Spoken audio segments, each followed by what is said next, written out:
Hello, അപ്പം നമുക്ക് next video നോക്കാം. നെക്സ്റ്റ് ടോപ്പിക് എന്ന് പറഞ്ഞു കഴിഞ്ഞാൽ നമ്മളുടെ പോളാർ ഫോംസ് നമ്മൾ കഴിഞ്ഞു. ഈ പോളാർ ഫോംസിലുള്ള മൾട്ടിപ്ലിക്കേഷൻ ആൻഡ് ഡിവിഷൻ എങ്ങനെയാണ് നമ്മൾ ജസ്റ്റ് ഇൻട്രൊഡക്ഷൻ നോക്കിയിരുന്നു കഴിഞ്ഞ വീഡിയോയില്. ഇനി മൾട്ടിപ്ലിക്കേഷൻ ഡിവിഷൻ എങ്ങനെയാ എന്നുള്ളത് നോക്കാം.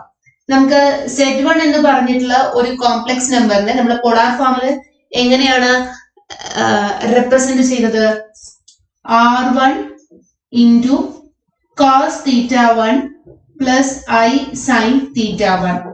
അതേമാതിരി തന്നെ രണ്ടാമത്തെ ഒരു കോംപ്ലക്സ് നമ്പർ Z2 എടുത്തു കഴിഞ്ഞാൽ R2 into cos theta 2 plus I sin theta 2 എന്നുള്ള രീതിയിലേക്ക് വരും. അപ്പൊ ഇവിടെ നമ്മൾ ഈ രണ്ട് കോംപ്ലക്സ് നമ്പേഴ്സിന്റെയും പ്രൊഡക്റ്റ് എടുക്കുകയാണെങ്കിൽ Z1 into Z2 എങ്ങനെ വരും? Z1 into Z2 is equal to R1 into R2. R1 cos theta 1 plus I sin theta 1 into എന്നുള്ളതാണ് വരിക. Into R2 cos theta 2 plus I sin theta 2. ഇപ്പൊ രണ്ടും കൂടി പ്രൊഡക്റ്റ് എടുക്കുന്ന സമയത്ത് R1 into R2 cos theta 1 into cos theta 2 അതേമാതിരി plus I cos theta 1 into sin theta 2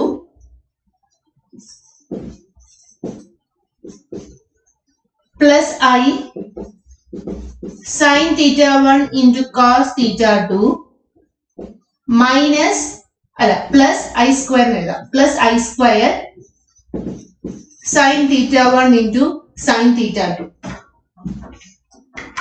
ഇത് രണ്ടും കൂടി മൾട്ടിപ്ലൈ ചെയ്യുമ്പോൾ അല്ലേ? അപ്പൊ നമ്മൾ കമ്പൈൻ ചെയ്യുമ്പോൾ R1 into R2 into cos theta 1 cos theta 2 I square പറഞ്ഞാൽ -1 ആണ്. So -1 into sin theta 1 into sin theta 2 plus I into രണ്ടിലും കോമൺ ആയിട്ട് I വരുന്നുണ്ട്.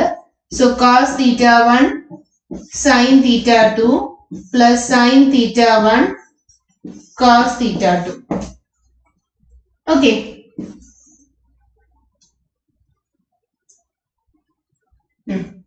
അപ്പൊ R1 അപ്പൊ ഇവിടെ എന്തായിട്ട് മാറി? ഈ പറയുന്ന എന്താ? cos a cos b minus sin a sin b, that is cos a plus b എന്നുള്ള ഫോമാണ്. നമ്മളുടെ ട്രിഗ്നോമെട്രിക് ഇക്വേഷൻസിന്റെ ഫോം യൂസ് ചെയ്ത് കഴിഞ്ഞാൽ ഇത് നമുക്ക് cos of theta 1 plus theta 2 ആണെന്ന് പറയാം. പ്ലസ് I into ഇതെന്താ? sin a cos b plus cos a sin b എന്നുള്ള ഫോം എടുക്കാം. അപ്പൊ sin a plus b എന്നുള്ള ഫോം വരും നമുക്ക്, അല്ലെ? നമ്മൾ ഇതാണ് ഫസ്റ്റ് തീറ്റ 1ന്റെ ഫോം കൺസിഡർ ചെയ്യുകയാണെന്നുണ്ടെങ്കിൽ, അതല്ലെങ്കിൽ sin theta 2 cos theta 1 plus cos theta 2 sin theta 1 അങ്ങനെ. അപ്പൊ sin a plus b എന്നുള്ളതാണ്. So sin theta 1 plus theta 2 അല്ലെങ്കിൽ sin theta 2 plus theta 1 എന്നുള്ള ഫോം. ഓക്കെ, അപ്പോ ഇതാണ് നമുക്ക് Z1 into Z2 കിട്ടുന്നത്. അപ്പൊ നമ്മളുടെ ജനറൽ ഫോമുമായിട്ട് കമ്പയർ ചെയ്യുമ്പോൾ നമുക്ക് എന്ത് വന്നു? ആർഗ്യുമെന്റ് അവിടെ നിൽക്കട്ടെ, അതിന് മുൻപേ R1 എന്ന് പറഞ്ഞു കഴിഞ്ഞാൽ നമ്മൾ ഇവിടെ പറഞ്ഞപ്പോ എന്തായിരുന്നു? ഈ ഫോമിൽ പറയുകയാണെങ്കിൽ മോഡ് Z1 ആണ് R1, ഇവിടെയാണെങ്കിൽ മോഡ് Z2 ആണ് R2 എന്നറിയാം. അപ്പൊ ഇവിടെ നിന്ന് നമുക്ക് എന്ത് പറയാം? Mod Z1 into Z2 is equal to R1 into R2 which is equal to mod Z1 into mod Z2. Okay, അപ്പോ നമ്മുടെ കോംപ്ലക്സ് നമ്പർ, രണ്ട് കോംപ്ലക്സ് നമ്പേഴ്സിന്റെ അവരുടെ പ്രൊഡക്റ്റിന്റെ എന്താ പറയാ, മോഡുലസ് ഫോം എന്ന് പറഞ്ഞു കഴിഞ്ഞാൽ എന്താണ്? Z1 into Z2ന്റെ mod form is equal to mod Z1 into mod Z2. Okay, that means R1 into R2 എന്ന് തന്നെയാണ് നമുക്ക് അവിടെ കിട്ടുന്നത്. ഇനി ഇവിടുത്തെ ആർഗ്യുമെന്റ് എന്താണ് വരുന്നത്? ആർഗ്യുമെന്റ് ഓഫ്, നമുക്ക് ആർഗ്യുമെന്റും എന്താ റേഡിയസും ആണ് വേണ്ടത്. അപ്പൊ മോഡ് Z1 into Z2ന്റെ ആർഗ്യുമെന്റ് എന്ത് വരും? theta 1 plus theta 2 ആണ് നമുക്ക് വരുന്നത്. theta 1 plus theta 2 എന്ന് പറഞ്ഞു കഴിഞ്ഞാൽ ഇവിടെ നിന്ന് നമുക്ക് അറിയാം ആർഗ്യുമെന്റ് ഓഫ് Z1 ആണ് theta 1. അപ്പൊ argument of Z1 plus theta 2 എന്ന് പറഞ്ഞു കഴിഞ്ഞാൽ Z2ന്റെ ആർഗ്യുമെന്റ് ആണ്. So argument of Z2 okay, അപ്പൊ argument of Z1 into Z2 is equal to argument of Z1 plus argument of Z2. അതേമാതിരി argument of radius of Z1 into Z2 is equal to radius of Z1 into radius of Z2. Radius എന്ന് പറയാൻ കാരണം അത് ഞാൻ നേരത്തെ പറഞ്ഞിട്ടുണ്ടായിരുന്നു, എന്താണ് distance ആണ്, distance of the point Z from the origin mod ഫോമില്. അപ്പൊ ഇത് രണ്ടെണ്ണം നോട്ട് ചെയ്ത് വെക്കുക. നമുക്ക് ഇമ്പോർട്ടന്റ് ആയിട്ടുള്ള രണ്ട് പോയിന്റ്സ് ആണിത്.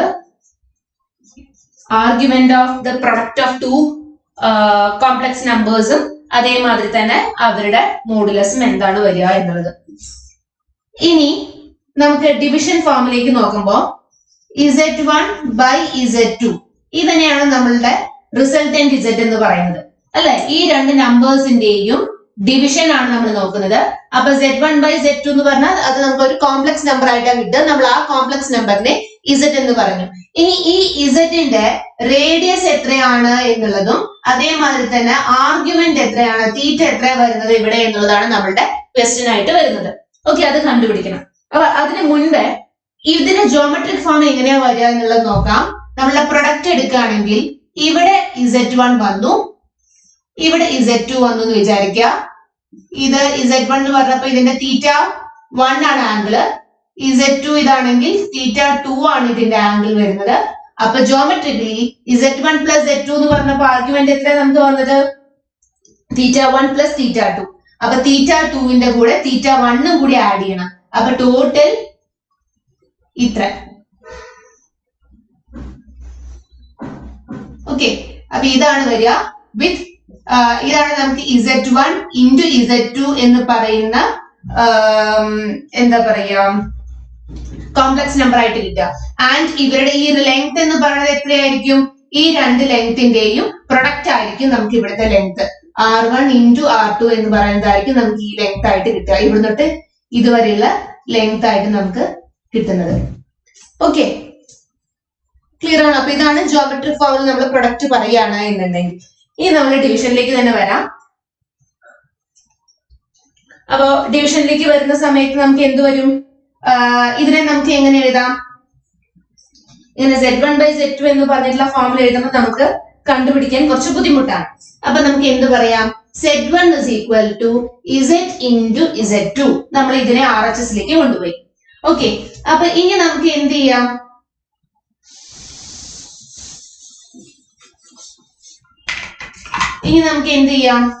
ഇതിന്റെ മോഡുലസ് എടുക്കാം.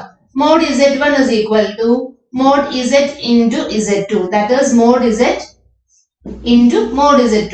നമുക്ക് മോഡുലസിന്റെ പ്രോപ്പർട്ടീസിൽ നമ്മൾ നോക്കിയിട്ടുള്ളതാണ് അല്ലെ. അപ്പൊ നമുക്ക് ഇതിനെ ഇങ്ങനെ സ്പ്ലിറ്റ് ചെയ്തിട്ട് എഴുതാൻ പറ്റും. That is mod. അപ്പൊ ഇവിടെ നിന്ന് നമുക്ക് എന്ത് പറയും, മോഡ് Z ആണ് നമുക്ക് കണ്ടുപിടിക്കേണ്ടത് അല്ലെ. This implies mod Z is equal to mod Z1. ഇതിനെ LHSലേക്ക് കൊണ്ടുവന്നു കഴിഞ്ഞാൽ ഡിവൈഡഡ് ബൈ മോഡ് Z2 ആയിട്ട് മാറി. ദാറ്റ് ഈസ് നമ്മൾ Z എന്ന് പറയുന്നത് രണ്ട് കോംപ്ലക്സ് നമ്പേഴ്സിന്റെ ഡിവിഷൻ ആണെങ്കിൽ then the corresponding റേഡിയസ് അല്ലെങ്കിൽ മോഡുലസ് വാല്യൂ എന്ന് പറയുന്നത് corresponding modulus values of Z1 and Z2ന്റെ കറസ്പോണ്ടിങ് ഡിവിഷൻ തന്നെയാണ്. That means Z is equal to Z1 by Z2 ആണെങ്കിൽ mod Z is equal to mod Z1 divided by mod Z2 എന്ന് പറഞ്ഞ് തന്നെ നമുക്ക് കിട്ടും. പ്രൊഡക്റ്റിന്റെ ഫോം എടുത്ത് അതേമാതിരി തന്നെ വന്നു. പക്ഷെ നമുക്ക് ഇനി ഇവിടെ ആർഗ്യുമെന്റ് എന്ത് ഫോമിലാ വരിക എന്നുള്ളതും കൂടി നോക്കണം അല്ലെ. അപ്പൊ പ്രൊഡക്റ്റ് അല്ല, നമ്മളുടെ ആർഗ്യുമെന്റ് എങ്ങനെയാന്നുള്ളത്. അപ്പൊ ആർഗ്യുമെന്റ് കണ്ടുപിടിക്കാൻ എഗെയിൻ ഇങ്ങനെ തന്നെ Z is equal to Z1 by Z2 ആണ്. അപ്പൊ Z into Z2 is equal to Z1 എന്ന് പറഞ്ഞു വന്നു. അപ്പൊ എന്ത് വരും, argument of Z into Z2 is equal to argument of Z1. Argument of Z into Z2 എന്താ വരിക, നമ്മൾ തൊട്ട് മുൻപ് ഇവിടെ product നോക്കിയിട്ടുണ്ടായിരുന്നു. Argument of Z plus argument of Z2 is equal to argument of Z1 അല്ലേ. That is argument of Z is equal to argument of Z1 minus argument of Z2. Clear ആണോ? അപ്പൊ ഇങ്ങനെയാണ് നമുക്ക് വരിക. അപ്പൊ പ്രൊഡക്റ്റ് എടുക്കുന്നത്. അപ്പൊ നമുക്ക് എങ്ങനെയാണ് ഇത് കിട്ടിയിട്ടുള്ളത്, Z is equal to ഇതും രണ്ടും നോട്ട് ചെയ്ത് വെക്കണം. അപ്പോ set is equal to z1 into z2 ആണെങ്കിൽ mod z is equal to mod z1 into mod z2 ആണ്. അതേമാതിരി തന്നെ ആർഗ്യുമെന്റ് ഓഫ് z എന്ന് പറഞ്ഞു കഴിഞ്ഞാൽ argument of z1 plus argument of z2. ഇതാണ് ഒന്ന്. ഇനി നമ്മളുടെ സെറ്റ് എന്ന് പറയുന്നത് z1 ഡിവൈഡഡ് ബൈ z2 ആണെങ്കിൽ ഇത് രണ്ടാമത്തെ കേസ്. ഇതിൽ എന്തൊക്കെയാ പറയുന്നത്? മോഡ് z എന്ന് പറഞ്ഞു കഴിഞ്ഞാൽ mode z1 divided by mod z2 ആയിരിക്കും. അതേമാതിരി തന്നെ ആർഗ്യുമെന്റ് ഓഫ് z, ഇവിടുത്തെ കേസിൽ ആർഗ്യുമെന്റ് ഓഫ് z എന്ന് പറഞ്ഞു കഴിഞ്ഞാൽ എങ്ങനെ വരും? Argument of z1 minus argument of z2. ഇങ്ങനെയാണ് നമുക്ക് വരിക. ഓക്കെ, അപ്പൊ ഈ രണ്ട് കാര്യങ്ങളാണ് ഇതിൽ കുറച്ച് ഇമ്പോർട്ടന്റ് ആയിട്ടുള്ളത്. ഓക്കെ, ഇനി നമുക്ക് ഈ പ്രോപ്പർട്ടീസ് യൂസ് ചെയ്തിട്ട്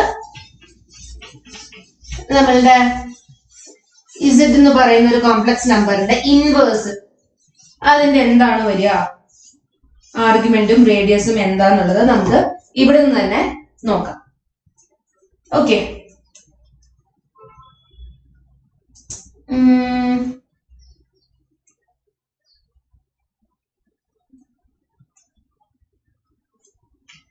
എങ്ങനെ പറയാം?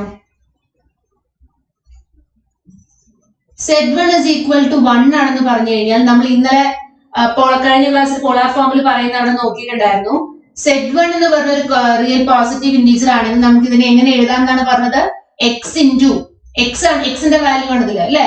എക്സ് പ്ലസ് ഐ വൈയില് y ഇല്ല ഇവിടെ. അപ്പൊ എക്സ് ഇൻറ്റു എങ്ങനെ വരുന്ന പറഞ്ഞത്? Cos 0 plus i sine 0. ഇങ്ങനെയാണ് നമുക്ക് അതിന്റെ പോളാർ ഫോം കിട്ടുന്നത്. z1 1 ആണെങ്കിൽ z1 എന്നും പറയേണ്ട ആവശ്യമില്ല. സെറ്റ് എന്ന് പറയുന്ന കോംപ്ലക്സ് നമ്പർ 1 ആണെങ്കിൽ അതിന്റെ പോളാർ ഫോം ആണ് r1 തീറ്റ 0 ആയിട്ട് വരുന്നു. ഓക്കെ, അപ്പൊ ഇതാണ് നമുക്ക് പോളാർ ഫോം ഓഫ് z കിട്ടുക when that is equal to 1.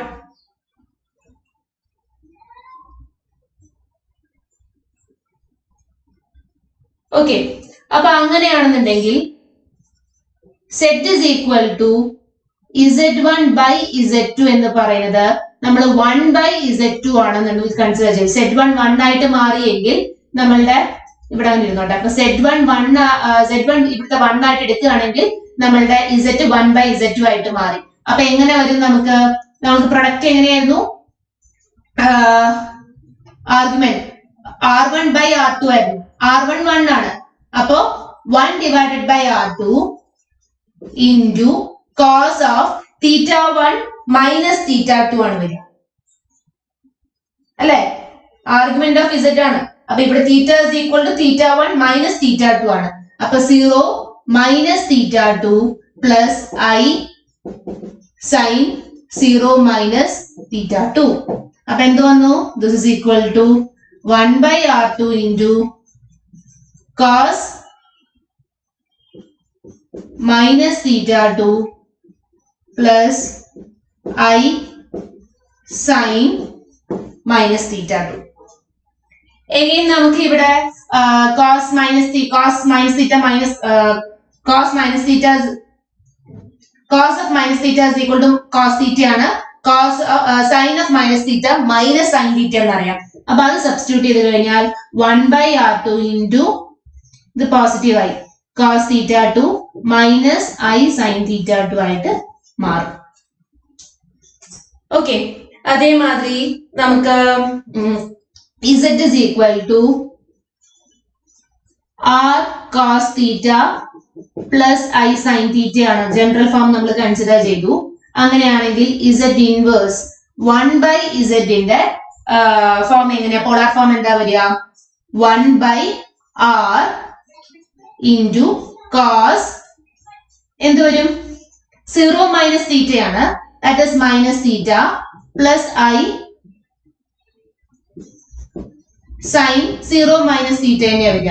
അപ്പൊ എങ്ങനെ വന്നു? This is equal to 1 by r, ഇവിടെ എഴുതണ്ട, ഇവിടെ 1 by r into cos theta minus I sin theta എന്നുള്ള ഫോമിലേക്ക് വന്നു. ഇതാണ് കുറച്ച് ജനറൽ ഫോംസ്. നമുക്ക് ഇത്രയും അറിയുന്ന ആ ഒരു റിസൾട്ട് വെച്ചിട്ട് നമുക്ക് കിട്ടുന്നത് ഈ രീതിയിലേക്കാണ്. ഓക്കെ, അപ്പൊ ഇങ്ങനെ നിർത്താം. അതല്ലെങ്കിൽ നമുക്ക് ഇങ്ങനെ യൂസ് ചെയ്യാം. തീറ്റയ്ക്ക് അനുസരിച്ചും വേരിയേഷൻ വരും. ഓക്കെ, ഇനി ഇത് നമ്മള് ആർഗ്യുമെന്റ് ജനറൽ ആർഗ്യുമെന്റ് കേസില, പ്രിൻസിപ്പൽ ആർഗ്യുമെന്റ് കേസ് അല്ല നമ്മൾ ഈ പറഞ്ഞിട്ടുള്ളത്. Just argument of Z1 into Z2 ആണ് argument of Z1 plus Z2 എന്ന് പറഞ്ഞത്. പക്ഷെ ഇതേ കേസ് തന്നെ നമ്മള് പ്രിൻസിപ്പൽ ആർഗ്യുമെന്റിന്റെ കേസിൽ എടുക്കുമ്പോൾ ശരിയാവണം എന്ന് നിർബന്ധമില്ല. അപ്പൊ ജനറൽ കേസിൽ നമുക്ക് ആർഗ്യുമെന്റിന്റെ കേസ് പറയാം, പ്രിൻസിപ്പൽ ആർഗ്യുമെന്റ് കേസിൽ ഇത് ട്രൂ ആണെന്ന് പറയാൻ പറ്റില്ല. That means principal argument of Z is equal to, that means principal argument of Z1 into Z2 is equal to principal argument of Z1 plus principal argument of Z2 എന്ന് നമുക്ക് പറയാൻ പറ്റില്ല. Okay, കാരണം അത് values വേരിയ ചെയ്യുന്നതിനനുസരിച്ചിട്ടാണ്. For example, നമുക്ക് നിങ്ങളുടെ ടെക്സ്റ്റിൽ തന്നെ ഒരു എക്സാമ്പിൾ കൊടുത്തിട്ടുണ്ട്, പേജ് 294. ആ എക്സാമ്പിൾ തന്നെ നമുക്ക് നോക്കാം. എല്ലാ കേസിലും ഇങ്ങനത്തെ പ്രിൻസിപ്പൽ ആർഗ്യുമെന്റ് കേസ് ഇത് ട്രൂ ആവണമെന്നില്ല. അപ്പൊ ആ കേസ് എന്താ വരുന്നത്? Z1 is equal to -1 ഉം Z2 is equal to I consider ചെയ്തു. ഓക്കെ, അപ്പൊ അങ്ങനെയാണെങ്കിൽ ഇവരുടെ പ്രൊഡക്റ്റ് എന്താ വരിക? Z1 into Z2 is equal to -1 into I minus I എന്ന് പറഞ്ഞ് കിട്ടും അല്ലെ? അപ്പൊ argument of Z1 into Z2 എന്ന് പറഞ്ഞു കഴിഞ്ഞാൽ ആർഗ്യുമെന്റ് ഓഫ് മൈനസ് I ആണ് നമുക്ക് ഇവിടെ കണ്ടുപിടിക്കേണ്ടത്. Argument of minus I. Argument of minus I എന്ന് പറഞ്ഞു കഴിഞ്ഞാൽ നമുക്ക് വരച്ചു കഴിഞ്ഞാൽ അറിയാൻ പറ്റും. എന്താ വരിക? മൈനസ് I എന്ന് പറഞ്ഞു കഴിഞ്ഞാൽ 0 - 1 ആണ്. അപ്പൊ ഇവിടെയാണ് നമുക്ക് Z ന്റെ വാല്യൂ വരുന്നത് അല്ലെ? അപ്പൊ എന്താ വരിക? നമുക്ക് ആംഗിൾ എന്ന് പറഞ്ഞു കഴിഞ്ഞാൽ -π/2. ദാറ്റ് മീൻസ് ഇതും നമ്മളുടെ പോസിറ്റീവ് എക്സ് ആക്സിസും നമ്മൾ ഉണ്ടാക്കുന്ന ആംഗിൾ എത്രയാണ് എന്നുള്ളതാണ്. അപ്പൊ ഈ രീതിയിൽ നോക്കുകയാണെങ്കിൽ ദിസ് ഇസ് -π/2. അപ്പൊ നമുക്ക് -π/2 ആണ് ഇവിടെ കിട്ടുക.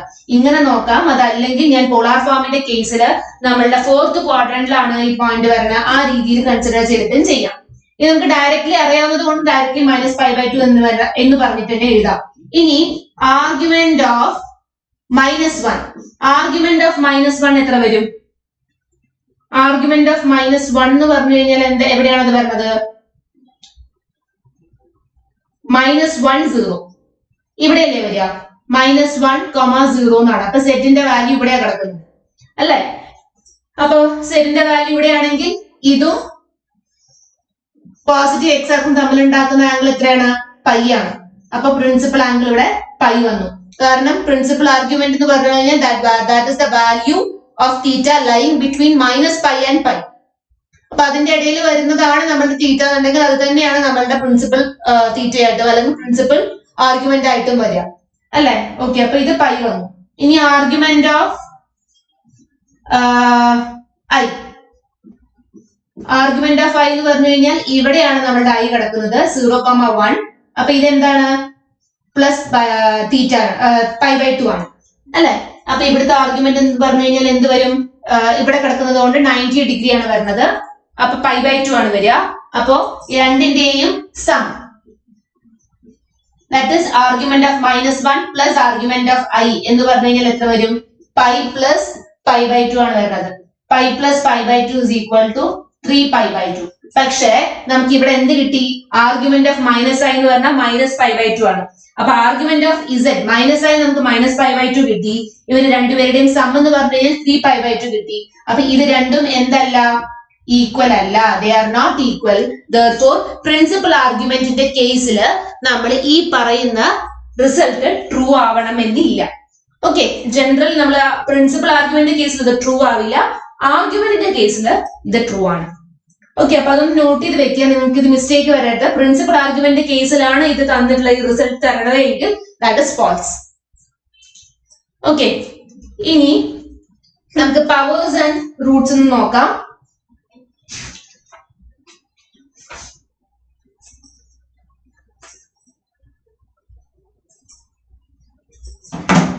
പവേഴ്സ് ആൻഡ് റൂട്ട്സ് നമുക്ക് അടുത്ത ക്ലാസ്സിൽ നോക്കാം. ഇതിന്റെ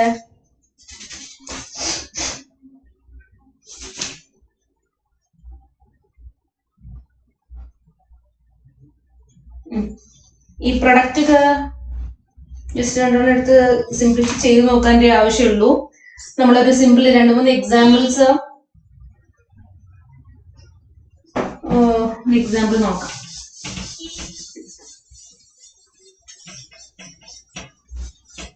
നമുക്ക് ഡയറക്ട്ലി ഫോർമുല യൂസ് ചെയ്യുകയാണെന്നുണ്ടെങ്കിൽ എളുപ്പത്തിൽ കണ്ടുപിടിക്കാൻ പറ്റും. പ്രൊഡക്ട്സ് 3 - 3i into 5 + 5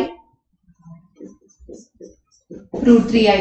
പ്രൊഡക്റ്റ് ചോദിച്ചു കഴിഞ്ഞാൽ നിങ്ങൾ ഈ റിസൾട്ട് എഴുതിയിട്ട് ഡയറക്ട്ലി എഴുതി വെക്കുക. That means z is equal to z1 into z2 ആണ് എന്നുണ്ടെങ്കിൽ then that modulus is equal to mod of z is equal to mod z1 into mod z2. അതേമാതിരി ആർഗ്യുമെന്റ് എന്ന് പറഞ്ഞു കഴിഞ്ഞാൽ argument of z1 plus argument of z2 ആണ് വരിക. അപ്പോ അങ്ങനെയാണെന്നുണ്ടെങ്കിൽ നമുക്ക് ഇവിടെ നിന്ന് എന്ത് കണ്ടുപിടിക്കണം? ഇത് z1 ആണ്, ഇത് z2 ആണ്. അപ്പോ ഇവരുടെ രണ്ടുപേരുടെയും ആറും തീറ്റയും കണ്ടുപിടിക്കണം അല്ലെ? അപ്പൊ r എന്ന് പറഞ്ഞു കഴിഞ്ഞാൽ എങ്ങനെയാണ്? r1 is equal to mod z1, that is x square plus y square, 3 square plus minus 3 square. That means എന്ത് വരും? √18 അല്ലെ? ഇനി അതേമാതിരി തന്നെ തീറ്റ കണ്ടുപിടിക്കണം. അപ്പൊ ബാക്കി നമ്മൾ ക്യാരി ഔട്ട് ചെയ്ത് കഴിഞ്ഞാൽ ഈ ഫോർമുല നമുക്ക് കിട്ടുക. പക്ഷെ ഇവിടെ ശ്രദ്ധിക്കുക, നമ്മൾ ഈ tan ഇൻവേഴ്സ് mod y/x എന്ന് പറയുന്നത് നമ്മുടെ പ്രിൻസിപ്പൽ വാല്യൂ കണ്ടുപിടിക്കാൻ വേണ്ടി യൂസ് ചെയ്തിരുന്നതാണ്. അപ്പൊ ആ പ്രിൻസിപ്പൽ വാല്യൂന്റെ കേസ് നമ്മളിവിടെ പറഞ്ഞു ഈ റിസൾട്ട് ട്രൂ ആവില്ല. സോ നമുക്ക് ഇത് എന്ത് ചെയ്യാൻ പാടില്ല? മോഡുലസ് നമ്മളിവിടെ കൺസിഡർ ചെയ്യരുത്. മോഡുലസ് കൺസിഡർ ചെയ്യാണ്ടിരുന്നു കഴിഞ്ഞാൽ -1 ആണ് വരിക. -1 എന്ന് പറഞ്ഞു കഴിഞ്ഞാൽ നമുക്ക് എവിടെയാണ് ടാനിന്റെ വാല്യൂ -1 വരുന്നത്? ഇവിടെയാണ് വരുന്നത്. ദാറ്റ് ഇസ് 3π/4 നമ്മുടെ ടാൻ ഇൻവേഴ്സ് -1 3π/4 3π/4 ടാൻ ഇൻവേഴ്സ് -1 നമുക്ക് കിട്ടുക. അതേമാതിരി r2 θ2 എല്ലാം നമ്മൾ കണ്ടുപിടിച്ചു. ഇനി എന്താണ്? ഇനി നമുക്കപ്പോ എന്ത് വരും? ഈ z1 into z2 എന്ന് പറയുന്നതിന്റെ radius this is equal to r1 into r2 അല്ലെ? r1 into r2 എന്ന് പറഞ്ഞു കഴിഞ്ഞാൽ 3√2 into 10, that is 30√2. √18 9 into 2, that is 3√2 എന്ന് പറഞ്ഞ് എഴുതാം. ഇവിടെ നമ്മളത് 10 കണ്ടുപിടിച്ചു. ഇനി എന്താണ്? തീറ്റ. ആർഗ്യുമെന്റ് ഓഫ് ക്യാപിറ്റൽ അല്ല സ്മോൾ.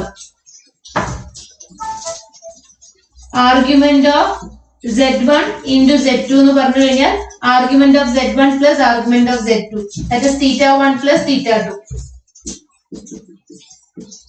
എന്ത് വരും? 3π/4 plus π/3 which is equal to 13π/12. Okay, അപ്പൊ ഈ കേസ് പറഞ്ഞൊന്ന് ശ്രദ്ധിക്കുക. നമ്മള് ടാൻ ഇൻവേഴ്സ് എടുത്ത് പറയുന്ന സമയത്ത് അത് കൺഫ്യൂഷൻ വരും. അപ്പോ നമ്മളിവിടെ കോസ് θ3യും സൈൻ θ -3യോട് വരുന്നത്. അപ്പൊ കോസ് പോസിറ്റീവും സൈൻ നെഗറ്റീവും ആവുന്ന ക്വാഡ്രന്റ് നോക്കുക. അപ്പൊ നമുക്കത് എന്താ വരിക? കോസ് പോസിറ്റീവ് ആണ്, സൈൻ നെഗറ്റീവ് ആണ് അല്ലെ? അപ്പൊ അതെവിടെ വരും? നമുക്ക്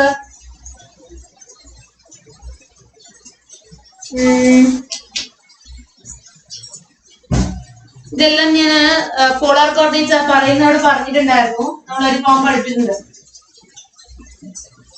ഇവിടെ എല്ലാതും പോസിറ്റീവ് ആണ്. ഇവിടെ sine positive, tan positive, cos positive ആവുന്ന കേസ് അല്ലെ? അപ്പോ കോസ് പോസിറ്റീവും സൈൻ നെഗറ്റീവും ആവുന്ന കേസ് എന്ന് പറഞ്ഞു കഴിഞ്ഞാൽ അത് ഇവിടെയാണ് വരുന്നത്, 4th ക്വാഡ്രന്റിലാണ് വരുന്നത്. ഓക്കെ, അപ്പൊ ആ ഫോം നമ്മൾ കൺസിഡർ ചെയ്തിട്ടാണ് 3π/4 ആണ് ആംഗിൾ എന്നുള്ളത് കണ്ടുപിടിക്കണം. അപ്പൊ ഈ രീതിയിലേക്ക് നിങ്ങൾക്ക് പറയാം. അതല്ല എന്നുണ്ടെങ്കിൽ ഇങ്ങനെ എടുത്തു പോകുന്നതിനെക്കാട്ടും കുറച്ചുകൂടി നല്ലത് ഞാൻ ഈ പറഞ്ഞ മാതിരി കോസും സൈനും പോസിറ്റീവും നെഗറ്റീവും ആവുന്നത് എവിടെയാണ് നോക്കിയിട്ട് ചെയ്യുന്നതായിരിക്കും. ഓക്കെ, അപ്പൊ ഇങ്ങനെ നമ്മളുടെ പ്രോബ്ലംസ് നമുക്ക് സോൾവ് ചെയ്യാം. പ്രൊഡക്റ്റ് കണ്ടുപിടിക്കുക. ഇതൊക്കെ 1 വെയിറ്റേജ് ക്വസ്റ്റ്യൻസ് ആയിട്ട് ചോദിക്കാൻ ചാൻസ് ഉള്ള ക്വസ്റ്റ്യൻസ് ആണ്. അപ്പോ ഈ രീതിയിലാണ് നമ്മൾ പ്രൊഡക്റ്റും അതേ that means multiplication and division of polar forms നോക്കുന്നത്. ഓക്കെ, അപ്പൊ ഇനി ബാക്കിയുള്ളത് നമുക്ക് അടുത്ത ക്ലാസ്സിൽ നോക്കാം. Thank you.